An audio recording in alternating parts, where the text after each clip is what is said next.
When we first met Willie Steed, he was trying to pop wheelies on the ice in North Dakota, stealing a moment of fun. He was on his last construction job for the FLDS. Run, Cowboys! Yeah! At the age of 18, he's already been working for 10 years. You're doing flooring, you're packing rolls of carpet. How many young boys are shipped off to work construction like you were? I could easily say over 1,000. I know contractors from around the area hate the FLDS because they can always underbid them, because they come in with an army of 40 young boys who are not being paid. For the children of the FLDS, childhood is a short season. Many start hard labor at an early age. When Oprah visited the compound, she was told play is considered unproductive. You're there to work, and they'll work you to the other end. Many boys get pulled out of grade school. They put in long hours, often 7 days a week, with no pay. How many hours in a day would you work? At first it started at 7 and went to 9.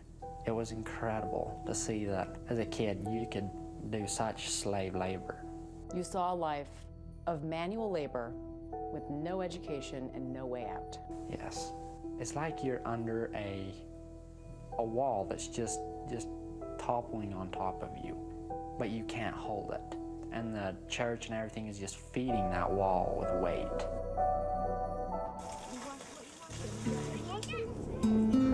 But for the girls of the FLDS, motherhood was the only horizon. When we talked to women inside, everyone shared the same goal.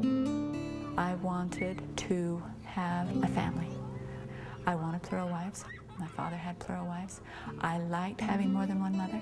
I liked having a lot of brothers and sisters. Our belief is that there are spirits up in heaven waiting to be born here. And we want to offer them a loving, good home. Young girls living inside the community could imagine no other future. What do you see yourself doing? In 5 years? Being a mother of a family. How many kids do you want? Oh, as many as I can have.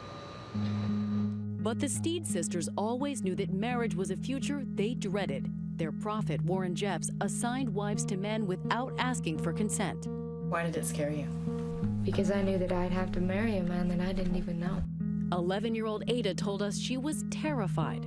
I always worried about that I would have a creep as a husband. I always wanted a husband that was the kind to help you. Even in a prairie dress, it was always clear that Gloria was a rebel. All the men down there are jerks, and I don't really want to marry any of them. They're pompous asses. Do what I say. Do what I say. The Father rules. Men were in charge of us. They were the only way we were going to get to heaven. We had to love them no matter what. We decided. We had to share them with other women. Elisa Wall is a cousin of the Steeds. She wrote a book about her escape from the sect. At the age of 14, Warren Jeffs forced her to marry her first cousin, so she knows why her cousins distrust men. We had to submit, we had to obey, and through it all, we had to hold them on a pedestal and believe that they were, in essence, a god in our lives. It's all about the men.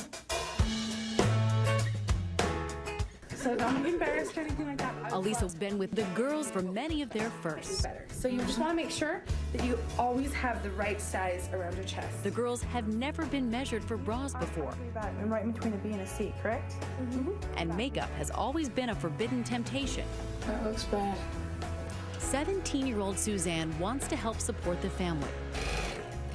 So Elisa hired her as a seamstress at her baby clothes company. For a girl who's lived such a sheltered life, getting on the bus is a small act of courage.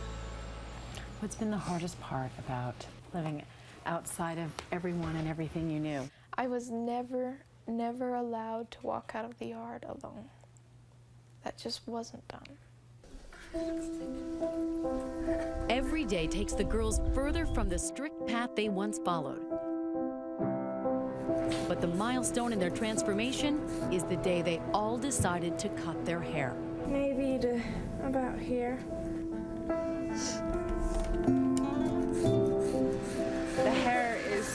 such a big part of what makes a woman and what makes you worthy. I think it's so easy to make your identity surrounding your hair. And when you cut that off, it's releasing that identity and stepping into new and stepping into the unknown. And that can be scary at times, but it's a liberating thing. What do you want to do? I want bangs and as short as her hair is.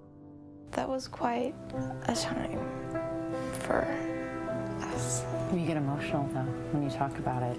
Knowing that if I met my father today, he would be displeased with me. But also knowing that I am not living to please him anymore. We have to move on in life and we leave things behind. We weren't allowed to cut our hair in the UO. It was considered wicked. How do you feel about being wicked today? Oh, it feels really great.